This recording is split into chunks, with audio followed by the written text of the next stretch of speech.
बिस्मिल्लाहिर्रहमानिर्रहीम। अज़ीज़ तलबा अस्सलाम वालेकुम। उम्मीद आप लोग सब खैरियत से होंगे और भरपूर तरीके से जो है वो मैथमेटिक्स के लेक्चर जो है वो उसको आप अटेंड भी कर रहे होंगे और उनकी जो है वो प्रैक्टिस भी कर रहे होंगे। तो सिंथेटिक डिवीज़न का हमारा जो टॉपिक है वो आजकल जारी है। तो इस हवाले से हमने ज़ीरो ऑफ द पॉलिनोमियल जो है उसको डिस्कस किया है। इसके अलावा सिंथेटिक डिवीज़न का जो प्रोसीजर है उसको हम डिस्कस कर चुके हैं पिछले लेक्चर्स में, और इससे पिछले लेक्चर में हम एक और कंसेप्ट जो है उसको भी यूज़ किया हमने कि अगर आपको कोई अननोन की वैल्यू फाइंड करनी है, लेकिन कंडीशन ये है कि उसमें ज़ीरो ऑफ द पॉलिनोमियल जो है उसकी वैल्यू गिवन हो, तो फिर आप अननोन की वैल्यू कैसे फाइंड कर सकते हैं। तो ये भी इससे पिछले लेक्चर में हम इसको डिस्कस कर चुके हैं। तो ये तमाम 3 लेक्चर का मैं ज़िक्र कर रहा हूँ। अगर आपने पहले से ये नहीं देखें तो काइंडली इन लेक्चर्स को आप गौर से सुन लें, समझ लें, ताकि नया जो कंसेप्ट है वो ईज़िली आप उसको अंडरस्टैंड कर पाएँ। तो आज का जो हमारा टॉपिक है वो इसी हवाले से एक नया कंसेप्ट है कि सिंथेटिक डिवीज़न को यूज़ करते हुए हम किस तरीके से अननोन की वैल्यू फाइंड कर सकते हैं। कंडीशन क्या है कि आपको उसके कोई फैक्टर जो है वो गिवन हो। पिछला जो लेक्चर है उसमें आपको उसका ज़ीरो ऑफ द पॉलिनोमियल जो है वो उसकी वैल्यू दी होती थी, तो फिर आप अननोन की वैल्यू निकालते थे। आज का जो लेक्चर है वो किस चीज़ पे फोकस है कि सिंथेटिक डिवीज़न को यूज़ करते हुए पॉलिनोमियल में जो अननोन मौजूद है उसकी वैल्यू फाइंड करनी है, लेकिन कंडीशन क्या है कि आपको उसके फैक्टर्स जो है वो दिए गए हों। एक फैक्टर या एक से ज़्यादा फैक्टर जो है वो आपको दिए हुए हों, तो फिर आप किस तरीके से उसमें अननोन जो है उसकी वैल्यू फाइंड कर सकते हैं। तो आज का जो हमारा टॉपिक है उसकी हेडिंग क्या है कि find the value of unknown. एक अननोन भी हो सकता है, ज़्यादा भी हो सकते हैं। If the factors of a polynomial are given, तो अगर उस पॉलिनोमियल के जो फैक्टर्स है वो गिवन हो तो फिर कैसे आप इसको फाइंड करेंगे। तो क्वेश्चन नंबर 3 हमारा एक्सरसाइज 2.6 का, use synthetic division to find the values of l and m. L और एम की वैल्यू फाइंड करनी है हमने। If x plus 3 and x minus two are the factors of the polynomial. तो ये हमारे पास एक पॉलिनोमियल है, इसमें एल और एम जो है वो दो अननोन दिए गए हैं, तो इनकी वैल्यू हमने फाइंड करनी है। और इसके पीछे आपको जो चीज़ गिवन है वो क्या है कि इसके फैक्टर जो है वो दो फैक्टर आपको दिए गए हैं। तो अब इन फैक्टर्स को यूज़ करते हुए हम इसके जो अननोन है उसकी वैल्यू निकालेंगे। तो बेसिकली इसका थोड़ा सा थीम आपको बता दूं कि आपने ये पॉलिनोमियल जो है इसको लेना है और इसका एक फैक्टर ले लेना है, और इस फैक्टर में से, जैसे आपने कल सिंथेटिक डिवीजन का जो मैंने आपको लेक्चर दिया था इसका प्रोसीजर का, तो सेम उसी तरीके से ये फैक्टर दिया। तो इसमें से आप इस जो ए की वैल्यू इसमें से फाइंड करेंगे और फिर वो पॉलिनोमियल में पुट कर देंगे, तो आपके पास रिमाइंडर जो है वो निकल आएगा। तो ये हमारा एक पहला स्टेप होगा। दूसरे स्टेप में आपने क्या करना है, यही पॉलिनोमियल लेनी है और फिर आपने इसका दूसरा फैक्टर लेके इसमें एक्स की वैल्यू जो है वो 2 पुट कर देंगे। तो फिर इस तरीके से फिर हमारे पास एक जो रिमाइंडर निकलेगा उसको आपने नोट कर लेना है। तो दोनों स्टेप से आपके पास रिमाइंडर जो है वो निकलेंगे। तो चूँकि जो ये क्या कहते हैं इसको, जो फैक्टर्स होते हैं, तो फैक्टर का मतलब यही होता है कि वो इस पर अगर डिवाइड किया जाए तो एग्जैक्टली डिविजिबल होगा। तो उस सूरत में इसका जो रिमाइंडर है वो ज़ीरो होना चाहिए।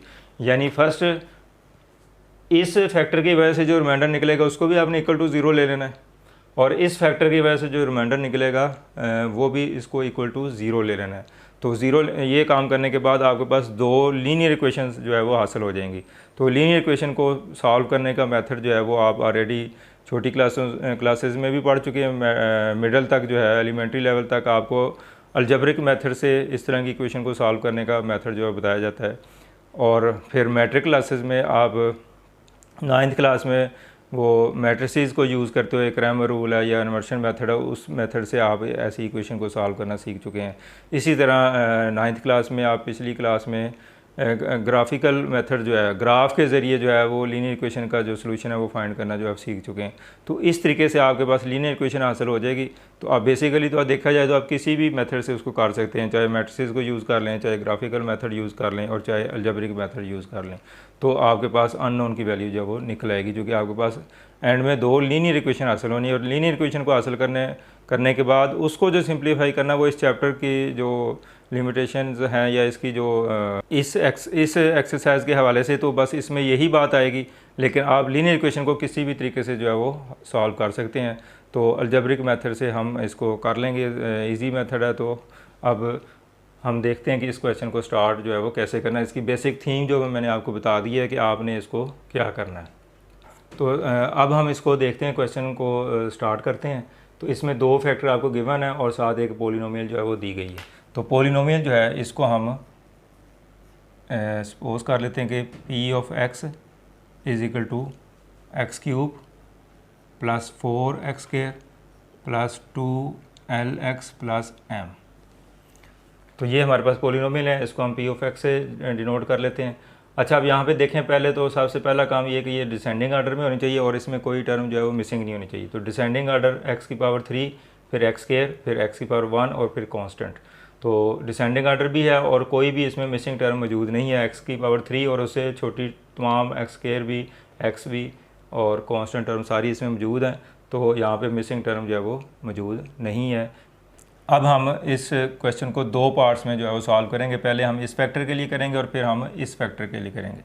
Because x plus 3 is a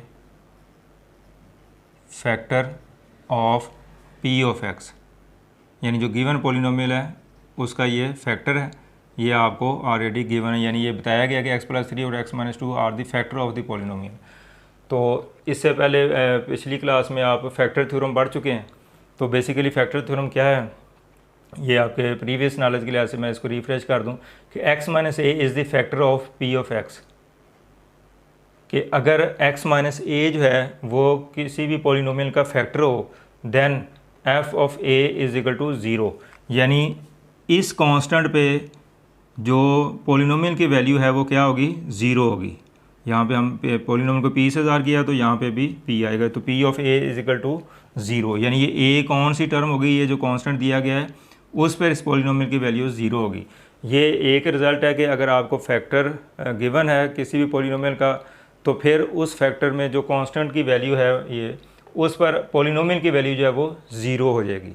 तो ये इफ़ की कंडीशन है और ये देन, यानी ये हमारा रिज़ल्ट है। और इसका जो रेसिप्रोकल है, इसका जो उलट है वो भी हो सकता है कि अगर आपको ये चीज़ गिवन हो कि किसी कांस्टेंट पर पॉलिनोमियल की वैल्यू 0 हो, तो फिर उस कांस्टेंट को हम x माइनस ए यानी इस फॉर्म में लिखेंगे, तो ये उसका क्या होगा, फैक्टर होगा। तो ये एक दूसरे का उलट बात भी ठीक है, दोनों लिहाज से हम इसको कर सकते हैं। यानी फैक्टर हो तो पॉलिनोमियल की वैल्यू 0 होगी उस कांस्टेंट पे, अगर किसी कांस्टेंट पे पॉलिनोमियल की वैल्यू 0 है तो वो x माइनस ए की फॉर्म में अगर उसको लिख देंगे तो वो उसका फैक्टर होगा। अब यहाँ पे हमने कौन सी सिचुएशन यूज़ करनी है, वो यही यूज़ करनी है कि x माइनस ए फैक्टर है, तो ये उसका रिज़ल्ट है। क्योंकि यहाँ पे आपको बताया गया कि ये इसका फैक्टर है, तो अब इससे रिज़ल्ट क्या निकाला जा सकता है, हेयर x प्लस 3, इसको आपने कंपेयर करना है x माइनस ए के साथ। तो x प्लस 3 यानी जो फैक्टर थ्योरम के लिहाज से जर्नल जो इसका फैक्टर है इसको हम x माइनस ए से डिनोट करते हैं, और यहाँ पे जो फैक्टर है x प्लस 3 इसको आपने इक्वल कर लेना है। और यहाँ पे आप क्या करेंगे, चूँकि इधर माइनस होना चाहिए तो यहाँ पे हम अपनी तरफ से -3 इस तरीके से लिख सकते हैं इसको। जैसे इससे पिछले लेक्चर में भी आपको मैंने ये बात क्लियर की हुई है कि कैसे ये लिखा जाता है। तो ये माइनस माइनस प्लस हो जाएगा तो +3 आ जाएगा। तो एक्चुअली ये जो a है अब इसकी वैल्यू क्या होगी, -3 जो है। तो अब a की वैल्यू यहाँ पे -3 है। तो अब आपने -3 के लिहाज से इस पॉलिनोमियल को सिंथेटिक डिवीजन से जो है वो सॉल्व करना है। तो अब इसके आप कोफिशिएंट लिखें 1, 4, 2l और m। साइन भी साथ आएगा, लेकिन चूँकि सारे पॉजिटिव है तो इसलिए पॉजिटिव साइन लिखना ज़रूरी नहीं होता। अब a की वैल्यू कितनी, -3, तो -3 पे आपने इसको डिवाइड करना है। तो अब सिंथेटिक डिवीजन का जो प्रोसेस है वो वही है जो हम पिछले लेक्चर्स में डिटेल से डिस्कस कर चुके हैं। तो first term as it is इस तरह लिख देंगे, बिल्कुल सेम बगैर कुछ चेंज किए इसमें, और -3 को 1 से मल्टीप्लाई करेंगे तो -3 आ जाएगा। अब 4 -3 ये 1 आ जाएगा, साइन डिफरेंट है तो बड़े नंबर में से छोटा माइनस करके साइन बड़े नंबर का आएगा। अब -3 को 1 से मल्टीप्लाई करना है तो ये -3 आ जाएगा। अब फिर सेम जैसे हमने पिछले लेक्चर में डिस्कस किया था, अब ये चूँकि डिफरेंट टर्म्स हैं तो इनको हम प्लस या माइनस नहीं कर सकते, लेकिन इसको प्लस या माइनस की फॉर्म में लिख सकते हैं, यानी +2l -3, जो साइन है वो साथ आ जाएंगे, इसी तरह लिख देंगे। अब -3 को आपने इससे मल्टीप्लाई करना और यहाँ पे लिखना है, तो -3 को 2 से मल्टीप्लाई करें तो -6l, और फिर -3 को -3 से मल्टीप्लाई करेंगे तो +9 आ जाएगा। अब इसको हमने सिंप्लीफाई करना है, तो m -6l + 9। अच्छा, राफ में मैंने लिख दिया, लेकिन ये मज़ीद सिंपली, चूँकि ये सारी टर्म डिफरेंट है, ये डिफरेंट है, ये डिफरेंट है, ये डिफरेंट, तो कोई भी टर्म इसमें आपस में सिंप्लीफाई नहीं हो सकती। तो बिल्कुल सेम आप इसी तरह लिख दें, पहले m, इसका साइन जो है वो भी साथ आ जाएगा, -6l + 9, यानी कोई भी टर्म चाहे ये पहले लिखें चाहे ये पहले लिखें, जो इनके साथ साइन यूज़ हुए हैं वो आपने इसी तरह लिख दें, तो ये हमारा रिमाइंडर निकल आएगा। यानी आखिरी स्टेप, आखिरी जो नंबर होता है वो क्या होता है, रिमाइंडर होता है। अब ये इसका रिमाइंडर है। अच्छा, अब आपको बताया गया था कि x + 3 जो है वो इसका फैक्टर है, तो अगर ये फैक्टर है तो फैक्टर थ्योरम के मुताबिक जो उस कांस्टेंट पे जो पॉलीनोमियल की वैल्यू है वो 0 होनी चाहिए, यानी एग्जैक्टली डिविजिबल होनी चाहिए। एग्जैक्टली डिविजिबल का मतलब ये है कि रिमाइंडर जो है वो 0 होना चाहिए। चूँकि x + 3 इसका फैक्टर है, because x + 3 is the factor of p of x, therefore remainder क्या होना चाहिए, remainder should be equal to 0, तो रिमाइंडर इसका 0 के इक्वल होना चाहिए। तो अब हम इसको ले लेंगे m -6l + 9 = 0। अब मज़ीद आप इसको इस तरह करें, m -6l, 9 जो कांस्टेंट है उसको दूसरी तरफ ले जाए, -9 आ जाएगा, तो इसको इक्वेशन नंबर 1 कर लें आप। अब हमारे पास ये एक लीनियर इक्वेशन जो है वो हासिल हो चुकी है m और l वेरिएबल में। अब हम चलते हैं इसका क्वेश्चन का दूसरा पार्ट, उसको सिंप्लीफाई करते हैं। अब सेम जो हमने इस फैक्टर के लिए किया है, सेम वही प्रोसीजर अब आपने इस फैक्टर के लिए जो है वो रिपीट करना है। तो सारा कुछ इसी तरीके से होगा। अगर आपको एक स्टेप भी इसकी समझ आ गई है तो फिर दूसरा भी इजीली आप कर लेंगे। Now x -2, because x -2 is a factor of p of x। जिस तरह अब हमने x + 3 के लिए किया था, अब हम उधर क्या लिखेंगे, x -2 is a factor of p of x। उसके बाद इसको कंपेयर आपने किसके साथ करना है, x - a जो है इसके साथ कंपेयर करेंगे, तो x - a = x -2। तो इसके साथ फैक्टर थ्योरम के मुताबिक x - a जो है किसके इक्वल है, जो फैक्टर आपको गिवन है उसके इक्वल। अच्छा, यहाँ पे माइनस है, अब यहाँ पे माइनस है, तो अब जिस तरह इस तरीके से हमने ये काम किया था उधर करने की ज़रूरत नहीं है, क्योंकि ये ऑलरेडी माइनस में है। तो यहाँ पे a की वैल्यू कितनी होगी, 2 होगी। तो अब आप इस पॉलिनोमियल के, या ये दी गई है, इसके कांस्टेंट लिखें, कोफिशिएंट लिखें, 1, 4, 2, l और m।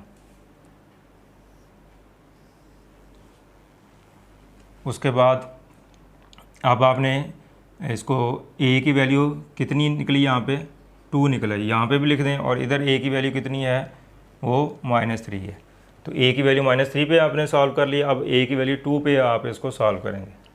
तो फर्स्ट टर्म उसी तरह लिख दें, 1, फिर 2 को 1 से मल्टीप्लाई करेंगे, 2 आ जाएगा, 4 ये भी प्लस है, ये भी प्लस है, तो 6 आ जाएगा, और 6 को 2 से मल्टीप्लाई करेंगे तो 12, और ये फिर डिफरेंट टर्म्स हैं, तो इसको हम प्लस तो नहीं कर सकते, लेकिन प्लस की फॉर्म में इसको लिख सकते हैं।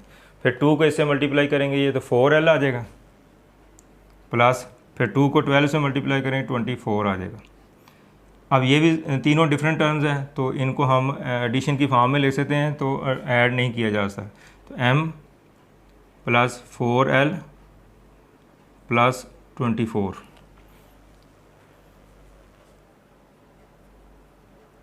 तो ये हमारा रिमाइंडर होगा।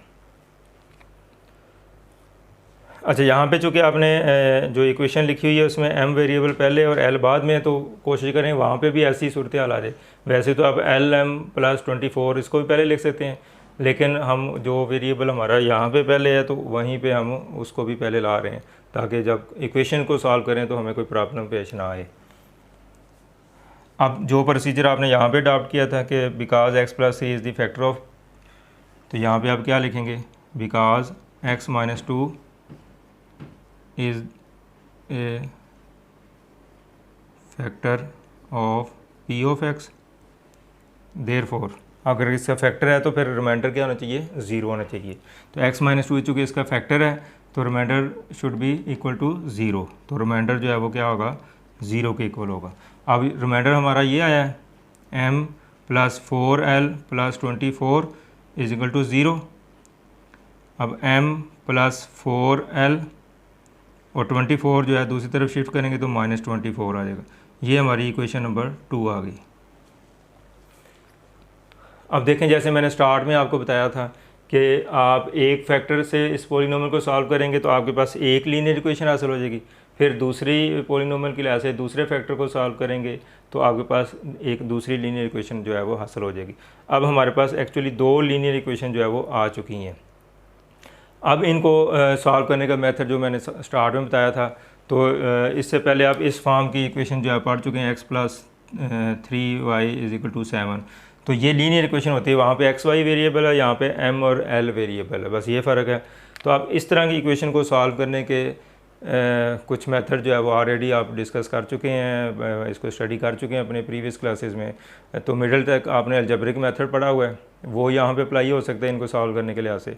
फिर 9th क्लास में आपने मैट्रिसेस के हवाले से क्रैमर रूल और मैट्रिक्स इन्वर्शन मेथड जो है उसको स्टडी किया, तो वो भी आप यूज़ कर सकते हैं इस इक्वेशन को सॉल्व करने के लिहाज से। और तीसरा ग्राफिकल मेथड जो है वो भी 9th क्लास में आप पढ़ चुके हैं कि ग्राफ की मदद से आप किस तरह इसका जो लीनियर इक्वेशन में जो वेरिएबल होते हैं इसकी वैल्यू फाइंड कर सकते हैं। तो बेसिकली इसके 4 मेथड जो है वो आप ऑलरेडी पढ़ चुके हैं, तो उनमें से आप कोई भी यहाँ पे यूज़ कर सकते हैं, चूँकि यहाँ पे कोई रिस्ट्रिक्शन नहीं है कि आपने इसको किस मेथड से करना है, तो किसी मेथड से भी किया जा सकता है। लेकिन अलजेब्रिक मेथड जो है वो एक जनरल मेथड है, तो वो इस तरह की सिचुएशन में हम उसको यूज़ कर लेते हैं। तो अब हम इसको इसी फॉर्म में जो है वो अलजेब्रिक मेथड से ही करेंगे। एक तो आपकी इसमें रिवीजन हो जाएगी कि अलजेब्रिक मेथड क्या होता है, जो 8th क्लास तक आपने पढ़ा हुआ है, तो हमारा क्वेश्चन भी हो जाएगा। अगर आप इसको क्रैमर रूल से या इन्वर्शन मेथड से करना चाहें तो वो भी आप कर सकते हैं। जी स्टूडेंट, अब हम दोनों स्टेप से जो हमारे पास लीनियर इक्वेशन आई है, तो इक्वेशन 1 और फिर दूसरे फैक्टर से लीनियर इक्वेशन जो आई थी वो 2, ये मैंने यहाँ पे लिख दी है। तो अब हम इसको अलजेब्रिक मेथड से जो है वो सॉल्व करने का तरीका जो है उसको अडॉप्ट करेंगे। तो अब इसके लिए अलजेब्रिक मेथड में ये होता है कि आपने इन दोनों इक्वेशन को प्लस या माइनस करना होता है कि एक जो वेरिएबल है वो कैंसिल हो जाए और फिर दूसरे की वैल्यू निकाल लें। जब वो वैल्यू निकल आती है तो फिर उसको किसी एक इक्वेशन में पुट करके दूसरे वेरिएबल की वैल्यू निकाली जा सकती है। लेकिन आप इसको प्लस करना है या माइनस करना है, ये डिपेंड करता है उस क्वेश्चन पे कि कुछ क्वेश्चन में हम इसको प्लस करेंगे और कुछ में इसको माइनस किया जाता है। तो उसकी मैं आपको लॉजिक बता देता हूँ। सबसे पहले तो आप ये देखा करें कि क्या किसी इक्वेशन में, दोनों इक्वेशन में कोई एक वेरिएबल ऐसा है जिसके कोफिशिएंट बराबर हों। अगर ऐसा मुमकिन हो तो फिर समझ लें आपके लिए क्वेश्चन वो ज़रा ईजी हो जाएगा। अब अगर आप गौर करें तो m का कोफिशिएंट 1 और इधर भी 1 है, लेकिन l का कोफिशिएंट इक्वल नहीं है। इट मीन्स कि अगर आप इसको m के लिहाज से इसको सिंप्लीफाई करें तो ये इजीली हो जाएगी।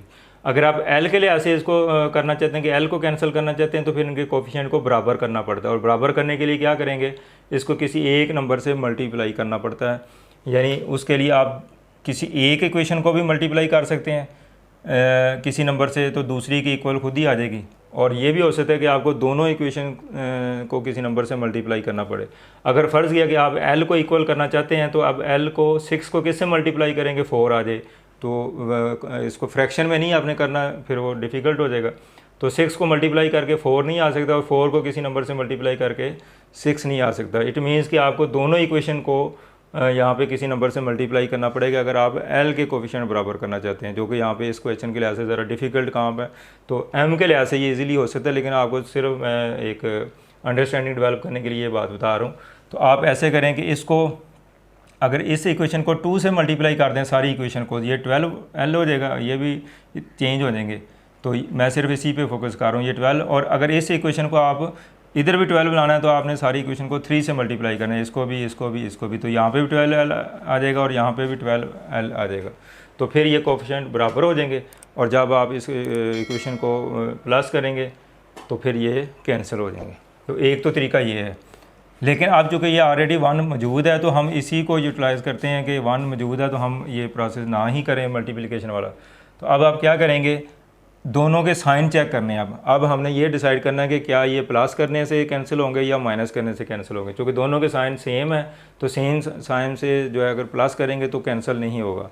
तो इट मीन्स कि आप इन इक्वेशन को अगर सब्ट्रैक्ट कर दें एक दूसरे में से तो फिर m जो है वो कैंसिल हो जाएगा। तो ये अलजेब्रिक मेथड का एक जो थीम है वो मैंने बता दिया कि किसी एक वेरिएबल के जो कोफिशिएंट है वो आपने बराबर करने होते हैं, या ऑलरेडी बराबर हो तो फिर हमारा ये स्टेप जो है वो ज़रूरत नहीं करने की।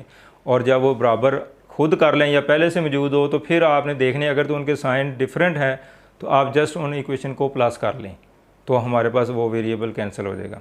और अगर उनके साइन सेम है तो फिर आप उसको सब्ट्रैक्ट कर लें। तो अब आपको मैंने थोड़ा सा थीम बता दिया कि अलजेब्रिक मेथड जो है वो क्या होता है और इसको किस तरह हम अप्लाई कर सकते हैं। तो इस पे एक लेक्चर जो है वो वीडियो में वो भी अपलोड जो है वो कर दूंगा, तो डिटेल में भी आप इसको देख सकेंगे। अब चूँकि हमने इसको सब्ट्रैक्ट करना है तो इक्वेशन 1 में से 2 सब्ट्रैक्ट कर दें या 2 में से 1 कर दें, इसमें कोई हर्ज नहीं है। तो दोनों तरह से क्वेश्चन जो है वो सॉल्व हो सकता है। तो सब्ट्रैक्ट इक्वेशन 2 फ्राम इक्वेशन 1। अब मैंने लिखा है कि इक्वेशन 1 में से 2 को माइनस करना है, तो 1 जो है वो ऊपर आएगी और 2 जो है वो नीचे आएगी। अगर मैं यहाँ पे लिखूँ सब्ट्रैक्ट इक्वेशन 1 फ्राम 2 तो फिर इक्वेशन 2 जो है वो ऊपर आएगी और 1 जो है वो नीचे आएगी। तो अब इसी तरह चूँकि हमने 1 में से माइनस करना है तो 1 इक्वेशन जो है वो ऊपर लिखें और नीचे दूसरी इक्वेशन वो लिखें। अब इसको आपने माइनस करना है तो माइनस करने से क्या होगा, जो नीचे वाली इक्वेशन होती है उसके साइन चेंज होते हैं। ये प्लस है तो माइनस हो जाएगा, ये प्लस है तो माइनस हो जाएगा और ये माइनस है तो प्लस हो जाएगा। तो जब भी सब्ट्रैक्ट करना हो तो नीचे वाली जो इक्वेशन होती है उसमें वैल्यू जो है वो उसके अपोजिट हो जाती हैं। अगर ऐड करना है तो फिर ये काम नहीं करना पड़ता, जस्ट उसकी जो एक्चुअल सिंबल या साइन उसके साथ दिए गए उसी को सॉल्व किए जाएंगे। अब प्लस m और माइनस m कोफिशिएंट बराबर हैं तो ये प्लस का है और ये माइनस का, ये कैंसिल हो जाएगा। अब देखें कि वो कैंसिल करने का मकसद यही था कि एक वेरिएबल इसमें से कैंसिल हो जाए जो हम ये सारी कार्रवाई करते हैं। तो -6l और -4l, अब 4l की जो नया साइन है वो यूज़ करना है आपने। -6 और -4 साइन सेम है तो एडिशन का रूल नंबर 1 यहाँ पे यूज़ होगा कि अगर साइन सेम हो तो फिर हम उसको प्लस करते हैं और कॉमन साइन जो है वो उसके साथ आता है। तो ये -10l आ जाएगा और इनके साइन डिफरेंट है, 9 का माइनस है और 24 का जो है वो प्लस है। तो दोनों साइन जो है वो डिफरेंट है। अगर ये डिफरेंट है तो इनको माइनस किया जाएगा करेंगे तो ये 15 और साइन जो है बड़े वाले का आएगा, 24 बड़ा है तो इसका साइन प्लस आएगा। अब हमने l की वैल्यू फाइंड करनी है तो 15 और -10l 10 जो है वो इधर आके डिवाइड हो जाएगा। अब इसको कैंसिल कर लें, 5 पे ये डिवाइड होगा, 5 3 ज़ार 15 और 5 2 ज़ार 10 तो -3/2। तो ये l की वैल्यू जो है वो हमने कर ली। अब l की वैल्यू जो है हम फाइंड कर चुके हैं। अब हमने m की वैल्यू जो है वो फाइंड करनी है। अब m की वैल्यू फाइंड करने का यहाँ पे 2 मेथड हैं, बल्कि 3 बातें निकलती हैं। एक तो ये कि l की वैल्यू जो निकाल ली आप वो इक्वेशन 1 में पुट कर दें तो फिर भी आप m की वैल्यू निकाल लेंगे, और इसी तरह l की वैल्यू जो है वो इक्वेशन 2 में पुट कर दें तो फिर भी आपके पास m की वैल्यू निकल सकती है। तो 2 मेथड ये हैं। तीसरा ये है कि आप इस इक्वेशन को आपने सब्ट्रैक्ट किया है तो आप l के कोफिशिएंट बराबर कर लें और फिर इनको प्लस कर लें तो फिर भी डायरेक्ट आपके पास m की वैल्यू निकल सकती है। तो ये बात भी यूज़ की जा सकती है, लेकिन ज़्यादा बेहतर ये है कि जब एक वेरिएबल की वैल्यू निकल आए तो दूसरे के निकालने के लिए आप उसको किसी इक्वेशन में पुट कर लें तो दूसरे के निकाल सकते हैं। अब हम l की ये वैल्यू जो है वो इक्वेशन 1 या 2 जिसमें भी आप पुट करना चाहें वो कर सकते हैं।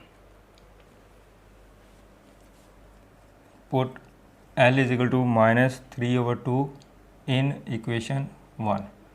अब मैं 1 में पुट कर रहा हूँ तो m -6 l की जगह क्या आएगा, -3/2 इज इक्वल टू -9। यानी जहाँ पे l है उसकी जगह आपने ये वैल्यू जो है वो पुट कर देनी है। तो m माइनस ये कैंसिल हो जाएगा 3 और 3 को 3 से मल्टीप्लाई करेंगे 9 आ जाएगा, और ये भी माइनस है ये भी माइनस है, दोनों साइन सेम है। तो सेम साइन को अगर नंबर्स वाले साइन को अगर मल्टीप्लाई करते हैं तो आंसर जो है वो पॉजिटिव आता है। ये एडिशन का रूल नंबर 1 है, सॉरी मल्टीप्लिकेशन का रूल नंबर 1 है कि अगर साइन सेम हो उनको मल्टीप्लाई किया जाए तो आंसर हमेशा पॉजिटिव आएगा। तो ये +9 आ जाएगा इज इक्वल टू -9। तो m की वैल्यू क्या आ गई -9, और ये 9 उधर शिफ्ट होगा तो ये भी माइनस हो जाएगा, तो -18 जो है वो वैल्यू इसकी निकल आई। अब देखें कि हमने m की वैल्यू जो है वो इस तरीके से फाइंड कर ली। तो अब हमने इस क्वेश्चन में l और m की वैल्यू फाइंड करनी थी, वो हम निकाल चुके हैं। l की वैल्यू भी निकल आई है, m की वैल्यू भी निकल आई, तो क्वेश्चन जो है हमारा कंप्लीट हो गया। लेकिन जो आपको मेथड बताए हैं वो मैं थोड़ा सा उसको फिर डिटेल बता दूं कि l की वैल्यू आप मैंने इक्वेशन 1 में पुट किया तो m की वैल्यू निकल आई। अगर आप इक्वेशन 2 में पुट कर दें तो ये आपका जो प्रोसीजर है कैलकुलेशन वो डिफरेंट हो जाएगी, लेकिन एंड में आंसर यही आएगा। तो किसी भी तरीके से इसको किया जाए तो आंसर जो है वो सेम आता है। तीसरा तरीका मैंने बताया था कि आप इनके कोफिशिएंट को इक्वल करके फिर इन दोनों इक्वेशन को जैसे सब्ट्रैक्ट किया है तो l निकल आया था, फिर इनको माइनस करेंगे तो ये कैंसिल हो जाएगा और m की वैल्यू जो है वो निकल आएगी। तो इस तरीके से भी किया जा सकता है, लेकिन ज़्यादा बेहतर है कि वैल्यू पुट करने से आप करें। तो अब स्टूडेंट अभी हमने देखा है कि अगर आपको कोई पॉलिनोमियल दी गई है और उसके कुछ फैक्टर्स आपको दिए गए हैं तो किस तरीके से हम पॉलिनोमियल में जो अननोन वैल्यू है उसको कैसे फाइंड कर सकते हैं। तो बेसिक जो इसका थीम था वो क्या था कि जो आपको पॉलिनोमियल दी गई थी तो अलग-अलग जो फैक्टर दिए हैं सेपरेटली आप उनको फैक्टर और पॉलिनोमियल को जब सिंप्लीफाई करेंगे सिंथेटिक डिवीजन से तो रिमाइंडर 1 निकल आएगा, और फिर जो दूसरा फैक्टर दिया है उसको पॉलिनोमियल के साथ सिंथेटिक डिवीजन का प्रोसेस करेंगे तो एक आपके पास रिमाइंडर और निकल आएगा। फिर इन दोनों रिमाइंडर को आपने इक्वल टू 0 लेना है। उसकी जस्टिफिकेशन मैंने आपको बताई है कि चूँकि जब फैक्टर आपको गिवन हो कि ये पॉलिनोमियल का फैक्टर है तो रिमाइंडर जो है वो ऑलवेज शुड बी 0, कि उसका रिमाइंडर जो है वो हमेशा 0 होता है। तो वो दोनों रिमाइंडर को आप 0 के इक्वल लिया तो आपके पास एक 2 लीनियर इक्वेशन हासिल हो जाएंगी, और 2 लीनियर इक्वेशन जब हासिल हो जाए तो फिर डिफरेंट मेथड जो आपको मैंने इस लेक्चर में जो बयान किए हैं तो आप किसी भी मेथड से, अलजेब्रिक मेथड से जैसे मैंने इधर किया है उस तरीके से कर लें, मैट्रिसेस को यूज़ कर लें, या आप क्या कहते हैं ग्राफिकल मेथड जो है यूज़ कर लें। तो किसी भी तरीके से करें तो आंसर जो है वो आपका सेम आएगा। तो ये मैंने इस तरह के क्वेश्चन को आप सॉल्व करने का मेथड बता दिया है। तो मैंने अभी इस क्वेश्चन का एक पार्ट यहाँ पे सॉल्व कर दिया है, तो एक पार्ट बिल्कुल सेम इसी वे पे आप दिया हुआ यहाँ पे, तो इसी वे से आप अगर इसको करेंगे तो इंशाल्लाह वो भी इजीली कर पाएंगे। तो इसको आप अच्छी तरह देखें इस वीडियो को, और इसका जो प्रोसीजर मैंने आपको बताया उसको समझने की कोशिश करें। इस क्वेश्चन को भी आप प्रैक्टिस करें, और उसके बाद फिर जो दूसरा पार्ट है जो मैं आपके ज़िम्मे लगा रहा हूँ तो सेम इसी पैटर्न पे आप उसको इजीली कर सकेंगे। अगर प्रॉब्लम कहीं आए तो आप कमेंट्स में जो है वो मुझसे पूछ सकते हैं, तो इंशाल्लाह मैं वहाँ पे आपको रिप्लाई कर दूँगा। तो बहुत स्टूडेंट जो है वीडियो देख लेते हैं, तो अगर आपको समझ आती है तो फिर भी कमेंट्स कर दिया करें ताकि मुझे आइडिया हो कि आप मेरी बात को फॉलो कर रहे हैं और मेरा जो वे ऑफ टीचिंग है उससे आप मुस्तफ़ीद हो रहे हैं। तो उसमें आप रिमार्क्स दे दिया करें। अगर आपको कोई बात समझ नहीं आती तो फिर भी आप बिला झिझक जो है वो क्वेश्चन उसमें कर सकते हैं, तो इंशाल्लाह जो है मैं उसका रिप्लाई करने की कोशिश किया करूँगा। तो अगर मेरा ये वीडियो आपको और लेक्चर ये अच्छा लगे तो इसको लाइक करें और अपने दोस्तों के साथ शेयर करते जाएं। एंड मैं आपसे इजाज़त चाहूँगा। अल्लाह हाफ़िज़।